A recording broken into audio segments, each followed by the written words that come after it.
ကင်ဆာကိုစက်ပြတတုံးနဲ့ကုသဖို့ကြိုးစားနေတဲ့15နှစ်သားကင်ဆာယောဂကုထုံးလို့ပြောလိုက်ရင်ဓာတ်ရောင်ခြည်ပြတာခွဲစိတ်ကုသတာသပင်တွေကျွတ်စေတဲ့ကီမိုဆေးသွင်းတာတွေကိုပဲပြေးမြင်မိကြမှာပါဒီကုသမှုတွေဟာလူနာကိုနာကျင်စေသလိုကုန်ကျစရိတ်ကလည်းမနှဲမနှောပါဒါပေမဲ့မနက်တိုင်းမျက်နှာသစ်ရေချိုးသလိုမျိုးစက်ပြတိုက်ယုံနဲ့အရေပြားကင်ဆာကိုကုသနိုင်မယ်ဆိုရင်မိတ်ဆွေအနေနဲ့ယုံကျင်မှယုံပါလိမ့်မယ်ဒီမဖြစ်နိုင်ဘူးလို့ထင်ရတဲ့စိတ်ကူးကိုလက်တွေ့ဖြစ်လာအောင်ဖန်တီးနေသူကတော့သိပ္ပံပညာရှင်ကြီးတဦးမဟုတ်ပါဘူးအမေရိကန်နိုင်ငံကအထက်တန်းကျောင်းသားလေးဟီမန်ပီကုံပဲဖြစ်ပါတယ်သူ့ကို Time မဂ္ဂဇင်းကြီးက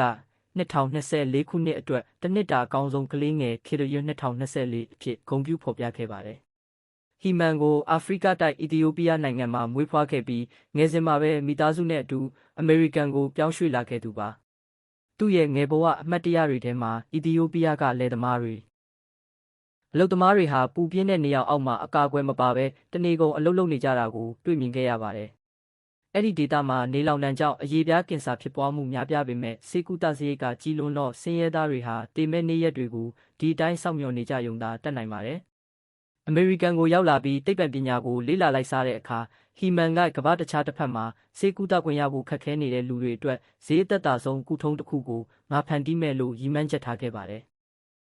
လက်ရှိအရေပြားကင်ဆာကုသစရိတ်ဟာပြင်းပြ$40လောက်ကုန်ကျနိုင်ပါတယ်ဟီမန်ရဲ့စိတ်ကူးကတော့လူတိုင်းလက်လန်းမီတဲ့စက်ပြဖြစ်ပါတယ်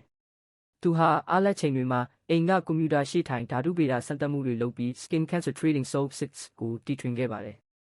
ဒီစက်ပြရဲ့လျှို့ဝှက်ချက်တစ်ခုကတော့ Imidazole ဖြစ်ပြီးဒါကတော့အရေပြားကင်ဆာကိုကုသရာမှာသုံးတဲ့အတိအမှတ်ပြုဆေးဝါးတစ်ပေါင်းတစ်မျိုးပါပုံမှန်ဆိုရင်စက်ပြတိုက်ပြီးရေဆေးလိုက်ရင်ဆေးတွေပါသွားမှာပါဒါပေမဲ့ဟီမန်ကအစီအခြေခံတဲ့နာနိုနည်းပညာ lipid-based nanoparticles ကိုသုံးပြီးဆေးဝါးကိုအရေပြားအောက်ထဲဆွဲကျန်နေအောင်ဖန်တီးထားပါတယ်ဒီစက်ပြဟာအရေပြားထဲမှာရှိတဲ့ကိုယ်ခံအားဆဲတွေကိုလှုံ့ဆော်ပေးပြီးကင်ဆာဆဲတွေကိုပြန်လည်တိုက်ခိုက်စေတာဖြစ်ပါတယ်အံ့ဩစရာအကောင်းဆုံးကတော့ဒီစက်ပြတစ်လုံးကိုထုတ်လုပ်စရိတ်ဟာ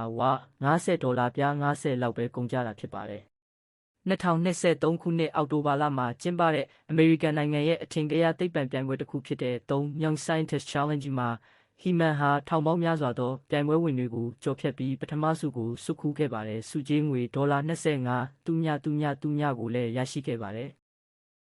ပြိုင်ပွဲမှာဒိုင်လူကြီးတွေကအသက်14နှစ်အဲ့ဒီအချိန်ကအရွယ်ကလေးတစ်ယောက်ရဲ့ဉာဏ်ပညာနဲ့စေတနာကိုအံ့ဩမဆုံးဖြစ်ခဲ့ကြပါတယ်ပြိုင်ပွဲနိုင်ရုံနဲ့မပြီးသေးပါဘူးစက်ပြကိုလူတွေလက်ထက်အရောက်ပို့ဖို့လိုပါသေးတယ်လက်ရှိအချိန်မှာတော့ဟီမန်ဟာကမ္ဘာကျော် Johns Hopkins University ကသုတေသီတွေနဲ့ပူးပေါင်းပြီးသူ့ရဲ့စက်ပြကိုဓာတ်ခွဲခန်းမှာအဆင့်မြင့်တင်တာလက်တွေ့စမ်းသပ်မှုတွေပြုလုပ်တာတွေကိုစူးစမ်းနေပါတယ်ဖီဒဲရဲ့ခွင့်ပြုချက်ရဖို့ဆိုတာနှစ်ပေါင်းများစွာကြာနိုင်ပေမဲ့ဟီမန်ကတော့လက်မလျှော့ပါဘူးသူက2028ခုနှစ်လောက်ကြာရင်ဒီစက်ပြကိုအကျိုးအမြတ်မယူတဲ့အဖွဲ့အစည်းတစ်ခုတည်ထောင်ပြီးလိုအပ်နေတဲ့လူတွေစီဖြန့်ဝေပေးခြင်းတယ်လို့ပြောကြားခဲ့ပါတယ်ဟီမန်ဘီကီလီဟာပါရမီရှင်တစ်ယောက်ဖြစ်ုံသာမကစာနာစိတ်အပြည့်ရှိတဲ့လူငယ်လေးတစ်ဦးဖြစ်ပါတယ်သိပ္ပံပညာဆိုတာစာရွက်ပေါ်က theory သက်မဟုတ်ပဲလူသားတွေရဲ့ဘဝကိုတကယ်ပြောင်းလဲပေးနိုင်တဲ့အရာဖြစ်ရမယ်ဆိုတဲ့သူ့ရဲ့ခံယူချက်ဟာကင်ဆာရောဂါသည့်တန်းပေါင်းများစွာအတွက်မျှော်လင့်ချက်ရောင်ခြည်တစ်ခုဖြစ်လာနေပါပြီ။